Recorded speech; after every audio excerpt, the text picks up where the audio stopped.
Hi నమస్తే welcome స్వాగతం సుస్వాగతం. నేను అమ్మమ్మ ముద్దుల మనవరాలు, నాన్నకి పెద్దమ్మాయి, మామయ్యకి లావు, ఫ్రెండ్స్కి లవ్లీ, టోటల్గా మీ లావణ్య శ్రీపతి మీ ముందుకు వచ్చేసింది అమ్మమ్మ కబుర్లు టాపిక్తో. సో ఈరోజు ఇంకా సందులో ఏముంటాయి అనేది చూసుకుందాం. అంటే వెనక వైపు పెరట్లోకి వెళ్ళే ముందు సందులో కుడి చేతి వైపు తూర్పు అయిందండి. పైగా అటువైపు ఒక గుమ్మం ఉంటుంది. సో నడవాలి కాబట్టి అటువైపు అంతా నాపరాళ్లే ఉంటాయి, అసలు మొక్కలు పెట్టుకునే అవకాశం లేదు కాబట్టి అక్కడ ఏం పెట్టలేదు. ఇంకా లెఫ్ట్ సైడ్ మాత్రం ఈ చెప్పాను కదండి పుల్ల దానిమ్మ చెట్టు ఉందని. మీకు ఇంకో విషయం చెప్పాలి. ఈ పుల్ల దానిమ్మ చెట్టుని ఉండేసరికి ఆ ఏరియాలో ఎవరైనా కావచ్చండి. మా ఇంట్లో మాత్రమే ఉంది పుల్ల దానిమ్మ. అది మా అమ్మమ్మ అడిగిన వాళ్ళకి అంటుతొక్కి ఇచ్చినా కూడా బతకలేదు. ఇంకొకటి ఏంటంటే మా ఇంట్లోనే పోనీ ఇంకొక చెట్టు పెడదామని అమ్మమ్మ ట్రై చేసింది, అయినా కూడా రాలేదు. ఇది మాత్రమే ఎలా బతికిందో తెలీదు.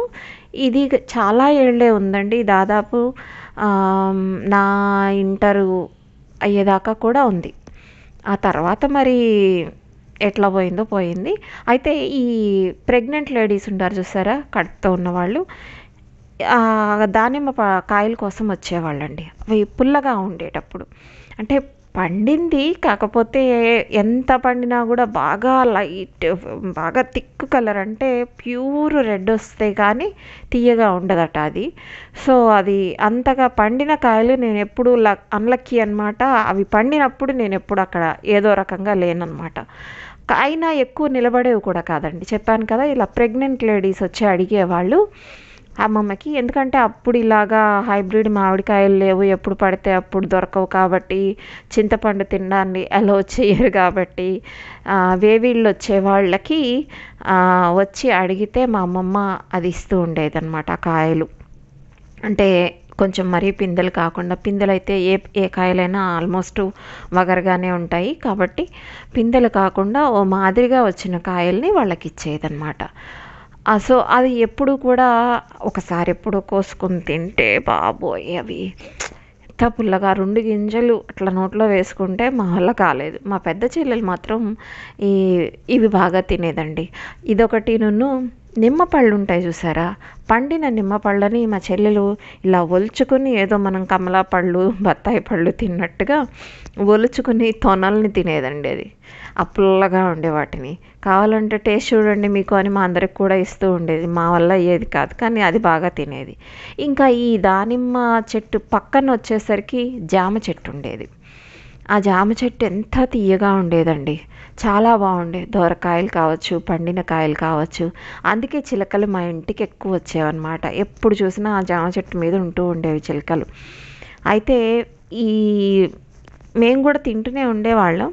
అమ్మమ్మ కోసి ఒక లెక్క ప్రకారం ఇచ్చినా కూడా వాళ్ళు పడుకున్న టైంలో జామకాయల దగ్గరికి వచ్చేసరికి నేను కొంచెం తక్కువ జామ పళ్ళు కానీ కాయలు దూరకాయలు ఇష్టం, కానీ మీ పళ్ళు తింటాం కొంచెం తక్కువే ఎంతైనా, ఈ దూరకాయలైనా తక్కువే. అయితే ఈ సమ్మర్లో చెల్లెళ్ళు వాళ్ళు వచ్చినప్పుడు అక్కడే ఉండేవాళ్ళండి, ఆ జామ చెట్టు దగ్గరే ఉండేవాళ్ళు.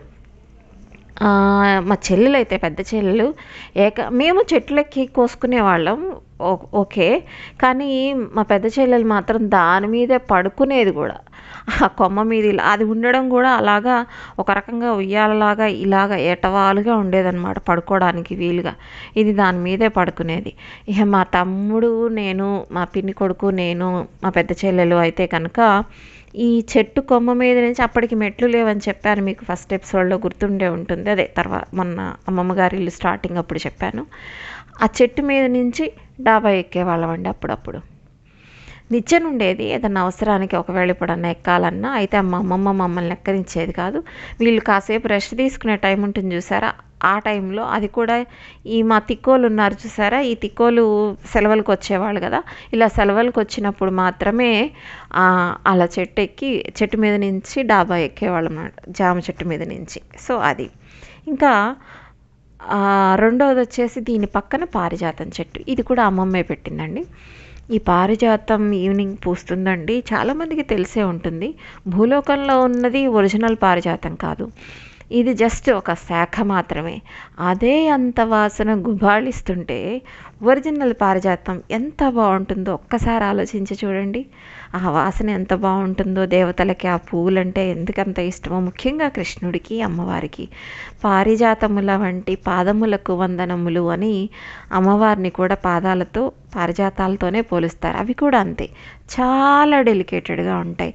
తెల్ల రెక్కలు, ఎర్ర కాడ. మా అమ్మమ్మ ఆ కాడల్లో నుంచి సన్న సూది ఉంటుందండి. ఆ సన్న సూదిని ఒంటి రెక్క, అదే వన్ సైడ్ దారం వేసేసి అందులో మాత్రం చాలా జాగ్రత్తగా ఎంత నాగ్గా గుచ్చేదండి. మాలలాగా గుచ్చి కృష్ణుడికి, అమ్మవారికి మా ఇంటిలో ఎదురుకుండా హాల్లో రాజరాజేశ్వరీదేవి, శివుడు ఉంటారు. మీకు చెప్పే ఉంటాను స్టార్టింగ్లో. సో ఆ శివుడు, రాజరాజేశ్వరీదేవి పక్క పక్కన ఉంటారు. వాళ్ళిద్దరికీ మా మామయ్యతో చెప్పి వేయించేదనమాట. ఇవిడ గుచ్చి చాలా హైట్ ఉంటుంది. ఒక నిచ్చెన 4-5 స్టెప్పుల స్టూల్ ఉంటుంది చూసారా, అలాంటిది వేసుకుని, అదే పెయింట్ వేసే స్టూలు, దాన్ని వేసుకుని ఎక్కాల్సిందే అనమాట. దానికి అలాగే కృష్ణుడు ఫోటోకి వాళ్ళ గురువుగారుల ఫోటోలు ఉండేవి.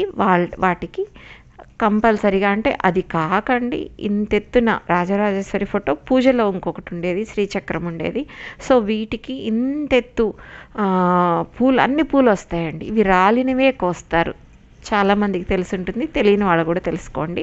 ఈ పూలకి శాపం అన్నమాట. సో ఏంటంటే చెట్టు నుంచి పూలు కొయ్యకూడదు, రాలిన పూలని మాత్రమే తీసి ఆ చెట్టుని ఇలా కదిలిస్తారు. పొద్దున పూట పూయడం సాయంత్రమే పూస్తాయి, కానీ పొద్దున ఇలా వాటిని కదిలిస్తే అవి రాలిపోతాయి అన్నమాట. ఆ రాలిపోయిన పూలని మాత్రమే తీసి పూజ చేయాలి.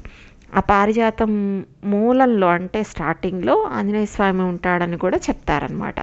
సో ఆయన అష్టోత్తరంలో కూడా ఆ నామం ఒకటి వస్తుందన్నమాట.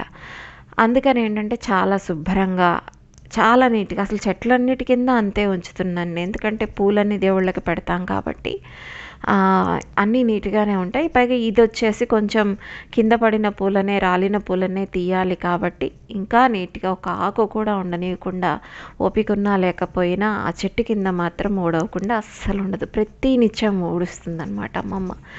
సో తులసి చెట్టులాగా అనమాట, ఉసిరి ఇవి కూడా అలాగే చూసుకుంటుంది. ఇదండి ఈరోజు విషయం. అది చాలా పెద్దది. ఆ పారిజాతం ఈ రోజుకి ఉంది, ఇది ఇంకొక విషయం. సో ఈ రోజుకి ఇంతే. వీడియో లైక్ చేయండి, షేర్ చేయండి, ఛానల్ని సబ్స్క్రైబ్ చేయండి. Thanks for watching. టాటా.